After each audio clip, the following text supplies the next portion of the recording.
Ay grabe mga kababayan, narinig nyo na ba yung chismis sa Pasig? Si Mayor Vico Soto, galit na galit daw sa mga diskaya. Ano ba itong nangyayari? Puro gulo, puro drama. Pero teka, bago kayo magmalaki ng opinyon, pakinggan muna natin ang buong kwento. Kasi pag Pinoy politics, laging may plot twist.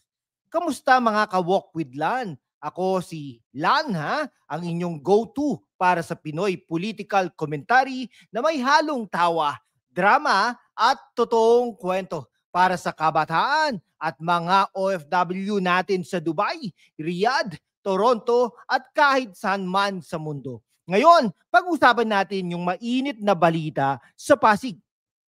Si Mayor Vico Soto versus ang mga diskaya. Ano ba itong kaguluhan na ito? Bakit parang teleserye ng politics sa Pasig at bakit galit na galit ang mga kabataan at mga Pasigenyo? Sa susunod na ilang mga minuto, i-breakdown ko yung issue na ito mula sa mga protesta hanggang sa mga akusasyon ng korupsyon. Kasama na yung mga meme-worthy moments. Pero seryoso mga kabataan, ito hindi lang chismis. It's about accountability, flood control projects, at kung paano naapektuhan ang mga Pinoy, lalo na ang mga kabataan at OFWs na umaasa sa gobyerno natin. Kaya tara, simulan natin ito.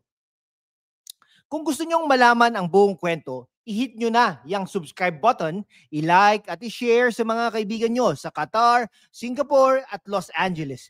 Kung may extra kayo dyan, mag-super thanks na rin please para suportahan ang content natin para sa Pinoy youth at OFWs. Comment down below, Team Vico ka ba o may punto rin ba ang mga diskaya? Let's get into it. Okay, imagine this or picture this. Huwebes ng umaga, September 4, 2025, no? Sa labas ng St. Gerard Construction Building sa Pasig, owned by the Diskaya family, biglang nagkagulo. Mga rallyista mula sa grupong Kalikasan, kasama ang mga biktima ng baha, nagbabato ng putik at bato sa gate ng building. Bakit? Galit na galit sila sa mga Diskaya dahil sa umano'y palpak na flood control projects na nagdulot ng sakit ng ulo sa mga Pasigenyo tuwing umuulan. Ang mga pader, pininturahan ng magnanakaw at korap. Grabe, no? Parang eksena sa pelikulang Pinoy, di ba? Pero teka, bakit nga ba ganito kalala ang galit ng mga tao? Ayon sa balita, ang mga Diskaya ay may-ari ng maraming construction firms, kabilang ang St. Gerard Construction na nakakatanggap ng bilyong-bilyong piso para sa flood control projects. Pero ayon sa mga ulat, marami sa mga proyektong ito ay substandard, kaya naman lalong lumalala ang baha sa Pasig at iba pang lugar.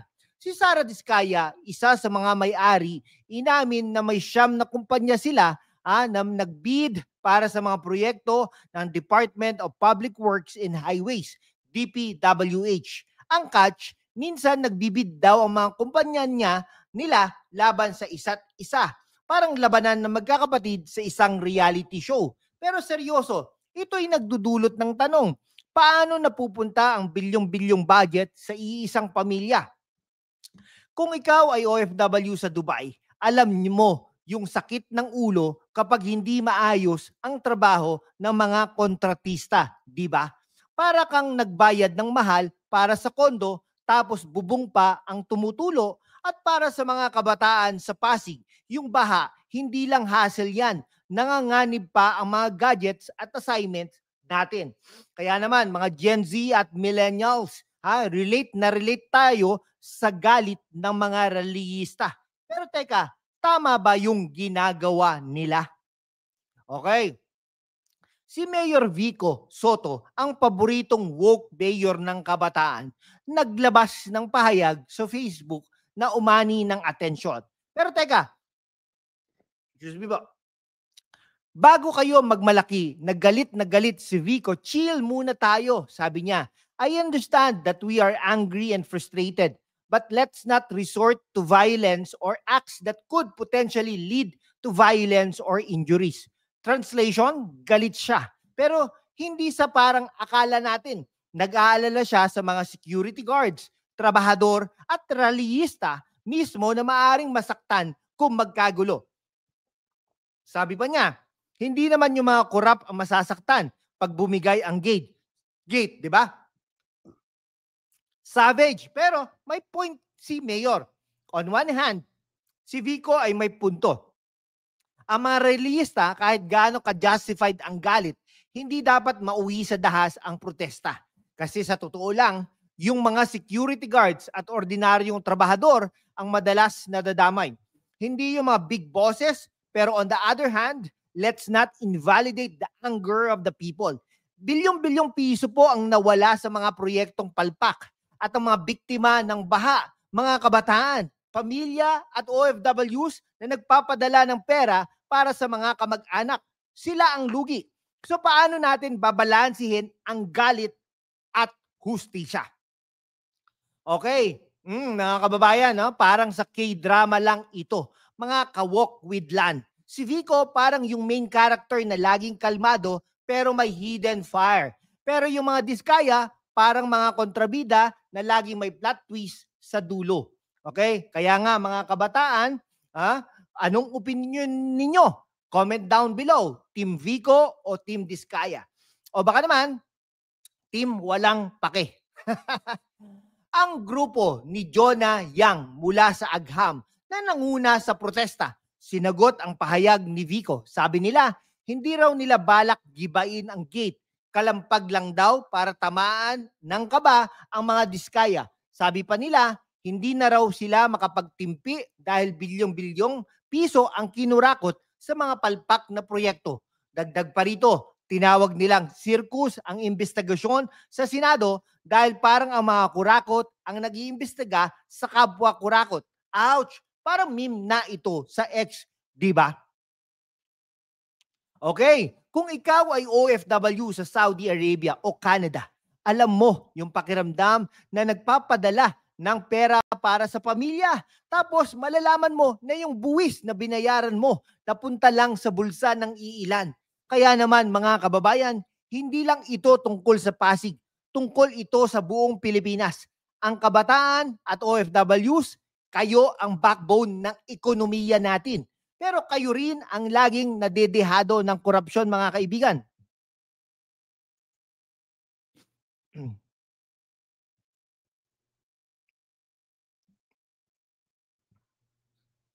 Okay chinek ko lang po yung baka wala na naman boses. Okay, mga kaibigan kaya mga ka-walk with land, ang laban natin para sa accountability at hustisya. Okay, sabi ng mga kabataan dyan sa TikTok, kung hindi ka galit sa korupsyon, baka robot ka na. Kaya naman mga ka-walk with land, let's make some noise. I-share nyo ito sa mga groups chats nyo sa Japan, Australia at Hong Kong. Let's show them na kaya nating magsalita laban sa korupsyon. Let's get serious a little bit. Ayon kay Pangulong Marcos 15 kontratista, kabilang ang mga diskaya, ang nakatanggap ng 20% na 545 billion pesos para sa flood control projects. Pero bakit palpak pa rin ang mga dike at drainage? Sa isang ulat, inamin ni Sara Diskaya na ang kanilang mga kumpanya ay nagbibid para sa pare-parehong proyekto. Parang sila lang ang naglalaro ng chess. Pero ang masaklap, ang mga proyektong ito ay hindi lang palpak. Nakakasama ba sa mga Pasigueño at ibang Pinoy na apektado ng baha?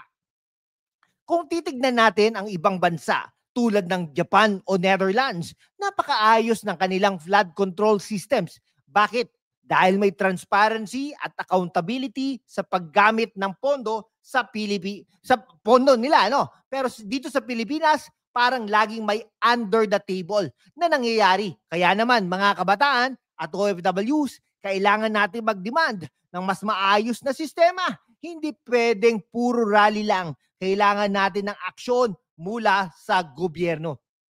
Okay, kung ang flood control project sa isang Netflix series, ang title nito ay Bilyong-Bilyong Baha, The Great Pasig Scam. no? Ang mga diskaya, sila yung mga kontrabida na laging may smirk sa mukha. Pero si Vico, siya ang underdog na laging sinusubukang ayusin ang gulo. Kaya nga, mga ka-walk with Lan, sino ang mananalo sa season finale? Comment down below.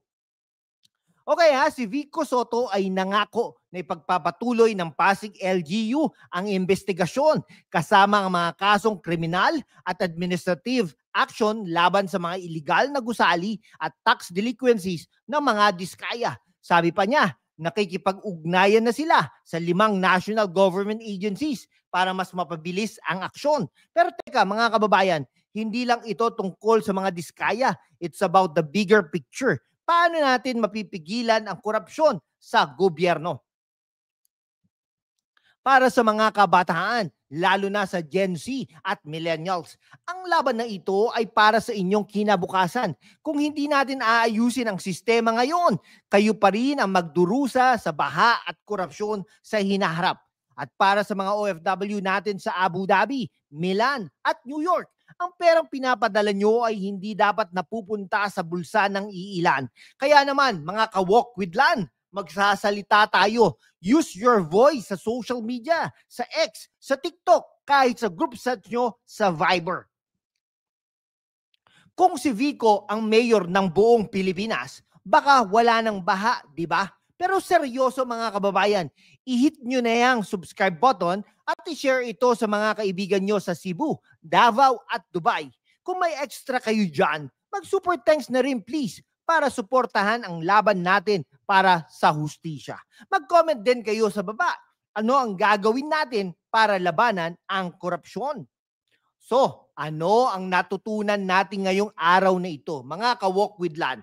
Una, galit ang mga Pasigenyo sa mga diskaya dahil sa palpak na flood control projects na nagdulot ng baha at sakit ng ulo. Pangalawa, si Mayor Vico Soto ay nananawagan ng kalmado pero matapang na laban para sa accountability.